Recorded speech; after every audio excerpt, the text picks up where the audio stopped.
दोस्तों, हम अपने चैनल पे इंडिया के अलग अलग स्टेट्स के अर्बन लेजेंड्स को डिस्कस करते आ रहे हैं, लेकिन इसी बीच मेरे दिमाग में ख्याल आया कि क्यों ना हम अलग अलग देशों के अर्बन लेजेंड्स पे भी बात करें।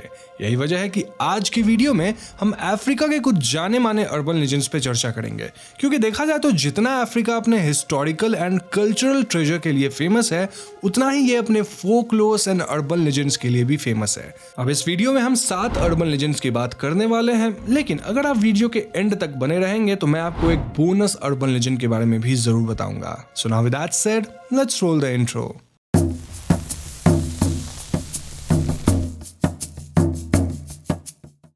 टोकोलोशे एक मिथिकल क्रीचर है जो कि ज़ूलू फोकलोर से ओरिजिनेट हुआ है और समय के साथ साथ पूरे अफ्रीका में फैल गया। टोकोलोशे को एक छोटा शरारती क्रीचर की तरह डिपिक्ट किया गया है जो कि ह्यूमंस यानी इंसान को किसी न किसी तरह नुकसान पहुंचाता है। अब लोकल लोगों की माने तो टोकोलोशे को विचेस या सॉर्सरर्स ने बनाया है और इसे मैजिकल पावर्स दे दिए हैं, जिसकी वजह से मोस्ट ऑफ द ह्यूमंस के लिए ये इनविजिबल है और इसे सिर्फ वो लोग ही देख सकते हैं जो कि ट्रेडिशनल अफ्रीकन बिलीफ से स्टार्टिंग से कनेक्टेड है। टोकोलोशे को एक शैतान घोस्ट की तरह दिखाया जाता है जो कि ह्यूमंस को परेशान करके खुश होता है और उन पर प्रैंक्स वगैरह खेलता है। ऐसा कहा जाता है कि टोकोलोशे लोगों के घर में उस समय एंटर करता है जब वो लोग सो रहे होते हैं एंड देन वो लोगों पे अटैक कर देता है। लोगों का ऐसा मानना है कि टोकोलोशे अपने विक्टिम्स को सफोकेट करके या फिर अपने शार्प क्लॉ से उन्हें टीयर अपार्ट करके जान से भी मार सकता है। अब अपने आप को टोकोलोशे के अटैक से बचाने के लिए अफ्रीकन लोगों ने कई सारे ट्रेडिशनल प्रैक्टिसेस एंड रिचुअल्स वगैरह डेवलप कर लिए हैं। कई केसेस में इन प्रैक्टिस के काफी डरावने परिणाम हुए हैं। फॉर एग्जांपल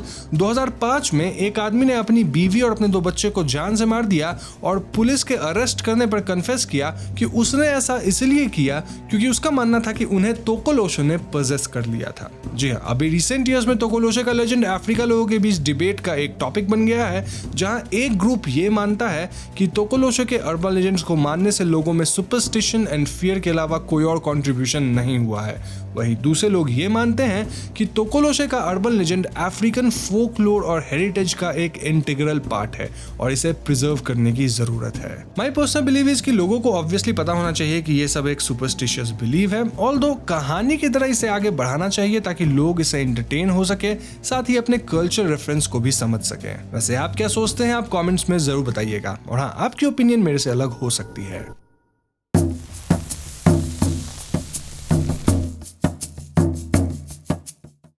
मामी वाता एक अफ्रीकन स्पिरिट है जिसके बारे में मिक्स्ड इंटरप्रिटेशंस एंड स्टोरीज आज तक एग्जिस्ट करती हैं। एक तरफ ऐसा कहा जाता है कि मामी वाता एक ऐसी डेटी है जो कि किसी भी इंसान के लिए गुड लक ला सकती है, तो वहीं दूसरी तरफ ऐसा कहा जाता है कि मामी वाता एक इविल स्पिरिट है जो कि लोगों के जिंदगी में मिसफॉर्चून लाती है, यानी कि अपशकुन। मामी वाता के फिजिकल अपीयरेंस की बात की जाए तो इन्हें बहुत ही खूबसूरत लेडी की तरह दिखाया गया है, जहां उसके काले लंबे बाल हैं और कुछ कुछ फीचर्स फिश यानी कि मछली से भी मिलते हैं। फॉर एग्जाम्पल, मछली ऐसा पूंछ है। लगभग अपने सारे डिपिक्शन में मामी वाता सी क्रीचर से घिरी रहती है और यह दिखाता है कि कैसे इनका एक गहरा कनेक्शन है सी यानी समुद्र और समुद्री जीवों से। इसके साथ साथ मामी वाता काफी सारी ज्वेलरी वगैरह पहनती हैं, which also gives her the appearance of a deity। मामी वाता के ओरिजिन की स्टोरी बिल्कुल भी क्लियरली मेंशन तो कहीं नहीं मिलेगी, यट ऐसा कहा जाता है कि मामी वाता का लेजेंड दरअसल अफ्रीकन और यूरोपियन ट्रेडिशन का एक फ्यूजन है।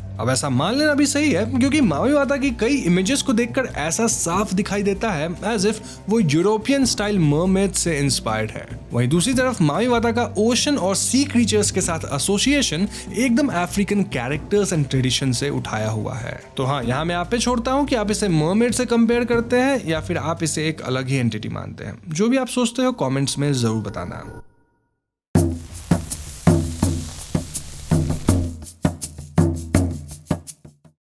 Now next up is the Chitauri, और ये नाम आपको सुना सुना लग रहा होगा। अगर नहीं सुना सुना लग रहा है तो आगे जो मैं बताऊंगा उससे जरूर आपको याद आ जाएगा। तो अफ्रीका में ऐसा माना जाता है कि चित्तौरी नाम के एक highly intelligent beings African government और बिजनेसेस को कंट्रोल करते आ रहे हैं और इन पर अपना डायरेक्ट इन्फ्लुएंस रखते हैं। कई लोग ऐसा मानना है कि ये हाईली इंटेलिजेंट बीइंग्स दरअसल एक्स्ट्रा टेरेस्ट्रियल बीइंग्स हैं, जी हाँ, एलियन, जो कि अपनी पावर्स का यूज करके ह्यूमंस के बीच रहते हैं और उनकी political and economic astronomical powers का यूज करके उन्हें कंट्रोल करते हैं। अब जो लोग मार्वल कॉमिक्स वगैरह को फॉलो करते आ रहे हैं उन लोगों को याद होगा कि चित्तौड़ी को मार्वल कॉमिक यूनिवर्स में 2008 में सबसे पहली बार सीक्रेट इन्वेजन की स्टोरी लाइन में इंट्रोड्यूस किया गया था, जहां इन्हें ऐसे एक्स्ट्रा टेरेस्ट्रियल क्रीचर्स की तरह इंट्रोड्यूस किया गया था जो कि अर्थ को इन्वेड करके इस पे कब्जा करना चाहते हैं। सिमिलरली 2012 की मार्वल मूवी अवेंजर्स में चित्तौड़ी को पावरफुल एलियन आर्मी की तरह इंट्रोड्यूस किया गया था जो कि अर्थ पर लोकी के ऑर्डर पे आए थे in order to conquer earth and rule over human race. तो अब आप समझ रहे होंगे कि मार्वल का कॉन्सेप्ट कहां से लिया गया है और क्यों यहां सिमिलैरिटीज थी।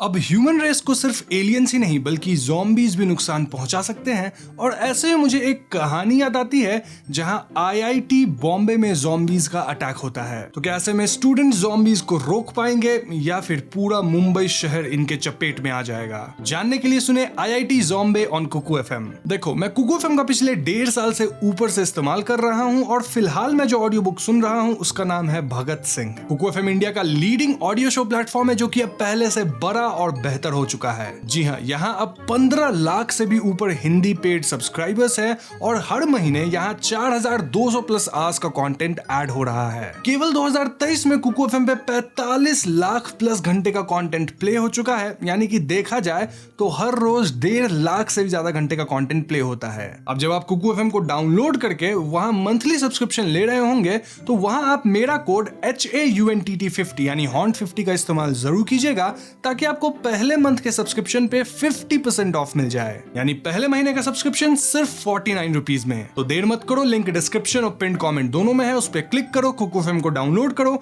And happy listening.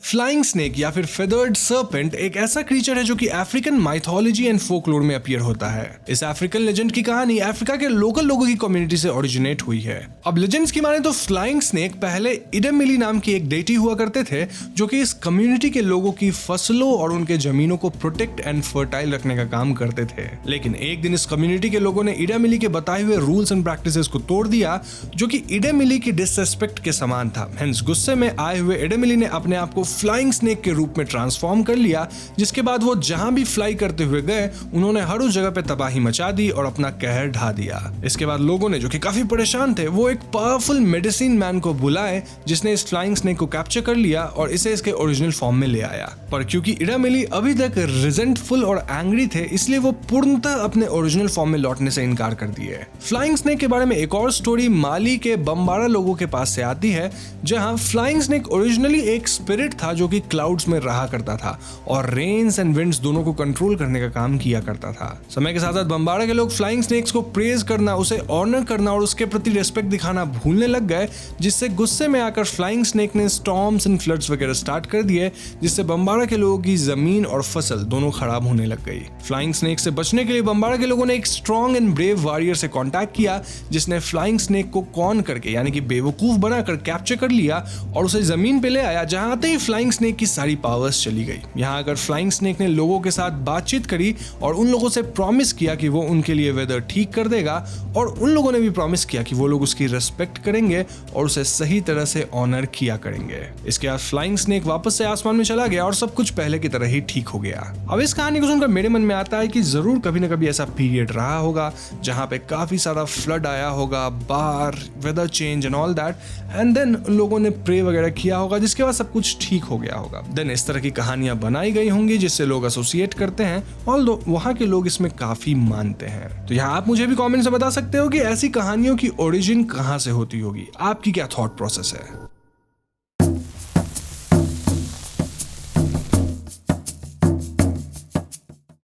तो ज़ैम्बेज़ी रिवर गॉड या जिसे न्यामी न्यामी के नाम से भी जाना जाता है, दरअसल जिम्बा और जिम्बाब्वे में रहने वाला टोंगा पीपल की माइथोलॉजी का एक इंपॉर्टेंट डेटी है और इसे ज़ैम्बेज़ी रिवर का एक प्रोटेक्टर की तरह देखा जाता है जो कि अफ्रीका का 4th लॉन्गेस्ट रिवर है। न्यामी न्यामी को एक सर्पेंट की तरह डिपिक्ट किया गया है जो कि एक ड्रैगन के शरीर के साथ एक स्नेक के हेड को धारण किए हुए है और ज़ैम्बेज़ी के रिवर के डेप्थ्स में रहता है। ये वेदर, थंडर एंड लाइटनिंग वगैरह को कंट्रोल करता है। न्यामी न्यामी से रिलेटेड एक फेमस थियरी की माने तो न्यामी नामी को अपने लवर से अलग कर दिया गया था, जिस वजह से वो एक फ्यूअर स्पिरिट में कन्वर्ट हो गया। अब हुआ दरअसल ये था कि न्यामी नामी एक बहुत ही ब्यूटीफुल एंड पावरफुल गॉडेस से शादी किया था जो कि ज़ाम्बेजी रिवर में ही रहा करती थी। कुछ समय बाद यूरोपियन कोलोनाइजर्स इस एरिया में आ गए, जहां उन्होंने ज़ाम्बेजी रिवर पर करीबा डैम का कंस्ट्रक्शन शुरू कर दिया, जिसके बाद यहाँ एक बड़ा तालाब बनता और इससे वो लोग हाइड्रो इलेक्ट्रिक पावर जनरेट करते। इस सिचुएशन से न्यामी नामी और उसकी मेट दोनों ही बहुत ज्यादा गुस्सा हो गए और उन दोनों ने ही कंस्ट्रक्शन को रोकने की बहुत कोशिश करी,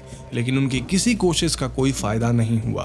अंत में जाकर डैम का काम पूरा हो गया, जिससे यहाँ फ्लड्स वगैरह आ गए, जिससे कई मासूम लोगों की जान चली गई और इन्हीं में से एक फ्लड में न्यामी नामी की मेट भी बह गई और उसकी मौत हो गई। इसके कुछ दिन बाद न्यामी नामी भी इस रिवर की गहराइयों में कहीं गायब हो गया और इसके बाद से इस एरिया में कोई न कोई बड़ा हादसा होता ही रहा है। लोगों ने ऐसा मानना शुरू कर दिया कि ये सारे इंसिडेंट्स न्यामी नामी से ही लिंक्ड है और वो ऐसा इसलिए करता है क्योंकि इसी डैम के कंस्ट्रक्शन की वजह से उसकी मेट और उसके मासूम वर्शिपर्स की डेथ हुई थी और वो आज तक अपना बदला ले रहा है। न्यामी नामी और ज़ाम्बेजी रिवर अपने कल्चरल और हिस्टोरिकल सिग्निफिकेंस के साथ साथ अब एक टूरिस्ट अट्रैक्शन भी बन गया है। तो हाँ, अगर आप वहां कभी घूमने जाएंगे तो इस तरह की लोक कथाएं आपको जरूर सुनने मिल जाएंगी।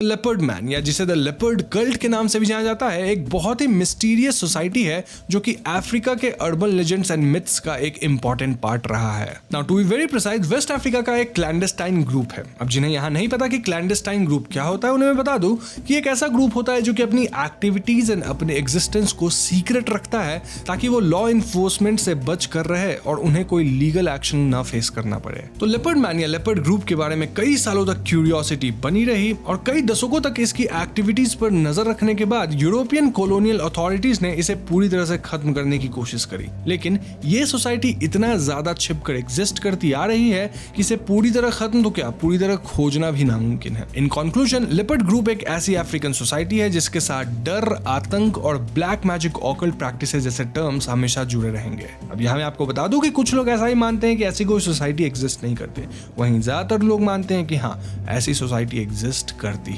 अब सच क्या है ये मुझे भी नहीं पता, तो मैं आप पे छोड़ देता हूं कि आप क्या मानना चाहोगे।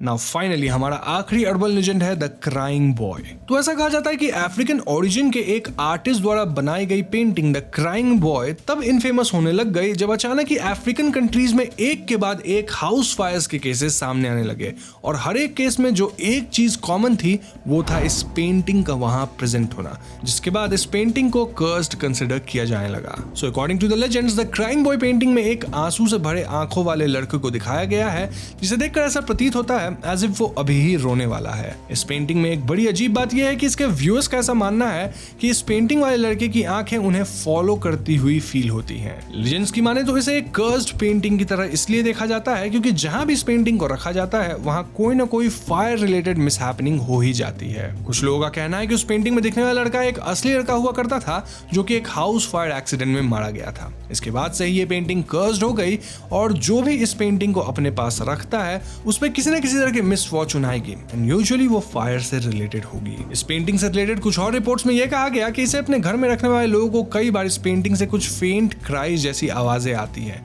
और कई बार इसमें से किसी के क्रीपी लाफ्टर की आवाज भी सुनने में आई है। हालांकि इससे जुड़ा कोई कॉन्क्रीट एविडेंस नहीं है, साथ ही कोई कह भी नहीं सकता कि ये पेंटिंग सचमुच में कर्स्ड है या फिर नहीं, या फिर जो भी इंसिडेंट्स हुए वो महज एक कोइंसिडेंस थे। पर हाँ, लोगों का काम है इन कोइंसिडेंट्स में कुछ तो रास्ता देखना, कुछ चीजों को निकालना, और यही वजह है कि फोकलोर, सुपरस्टिशंस, ऐसी चीजें हमारे सामने आती है। अब जो भी हो, सच या झूठ, सुनने में ये काफी दिलचस्प है। Now like I promised before, जो लोग भी वीडियो के एंड तक बने हैं उनके लिए मैं एक स्पेशल अर्बन लेजेंड लेकर आया हूं जो कि है ट्री ऑफ डेथ। तंजानिया में एक ट्री ऑफ डेथ के नाम से जाने जाने वाला अर्बन लेजेंड एग्जिस्ट करता है, जिसके बारे में ऐसा कहा जाता है कि ये एक मिस्टीरियस ट्री है जिसके आसपास negative and malevolent energy and forces exist करती हैं। इस ट्री के कांटेक्ट में आने वाले इंसान के साथ ये एनर्जीज अटैच मैच हो जाती हैं और इसके बाद उस आदमी के साथ series of bad event start हो जाती हैं। लेजेंड्स की माने तो ये ट्री एक एंशिएंट एंड काफी ओल्ड ट्री है जो कि तंजानिया के एक डिजर्टेड आइसोलेटेड इलाके में सिचुएटेड है। इस ट्री पर एक भी पत्ते नहीं हैं और इसके सभी ब्रांचेस ट्विस्टेड हैं, मतलब अजीब तरह से मुड़े हुए और काफी डार्क कलर के हैं। ऐसा कहा जाता है कि गलती से भी अगर कोई इस ट्री के कांटेक्ट में आ जाता है तो उसके साथ एक कर्स लग जाता है, जिसके रिजल्ट में वो इंसान अचानक बीमार हो सकता है, इवन उसका एक्सीडेंट हो सकता है, इवन उसकी आकस्मिक मृत्यु तक हो सकती है। अब ये ट्री सिर्फ उस ह्यूमन के साथ बुरा नहीं करता जो कि इसके कांटेक्ट में आए थे, बल्कि ये कर्स उस ह्यूमन की फैमिली को भी नेगेटिव वेज में अफेक्ट करता है। अब इस अर्बन लेजेंड को एज ए वार्निंग भी यूज किया जाता है ताकि तंजानिया में आए हुए लोग यहाँ वहां ना घूमे और अननोन जगहों को एक्सप्लोर करने ना निकल जाए। मोस्ट प्रोबेबली ऐसा बस कॉशनरी वे में ही कहा गया है ताकि टूरिस्ट वगैरह यहाँ कर अपने आप को किसी मुसीबत में ना डाल ले और यहाँ के नेचर और इन्वायरमेंट की रिस्पेक्ट करे और इनके साथ किसी तरह की छेड़छाड़ ना करे। अब भले ही ट्री ऑफ डेथ का अर्बन लेजेंड सच ना हो, लेकिन it serves as a reminder कि फोकलोर्स में कितनी पावर होती है और किस तरह ये अपने लिसनर्स के मन में इमेजिनेशन और क्यूरियोसिटी को जगा सकते हैं। तो आज की वीडियो में बस इतना ही। आई होप कि आपको ये वीडियो पसंद आई होगी। अगर वीडियो पसंद आई है तो वीडियो को लाइक और शेयर जरूर करें और जाने से पहले मैं आपको फिर से याद दिला दूं कि डिस्क्रिप्शन और पिन कमेंट में दिए गए लिंक पे क्लिक करके आप कुकू एफएम को जरूर डाउनलोड कीजिएगा और वहां मेरा कोड HAUNTT50 यानी कि HAUNT50 का इस्तेमाल करें to get 50% off on first month subscription, यानी पहले महीने के सब्सक्रिप्शन सिर्फ 49 रुपीज में। अगर आप इस चैनल पर नए हैं तो चैनल को सब्सक्राइब करके बेल आइकन को जरूर दबा दीजिएगा क्योंकि हम अपने चैनल पर ऐसे इंटरेस्टिंग वीडियोस लाते रहते हैं। पीस।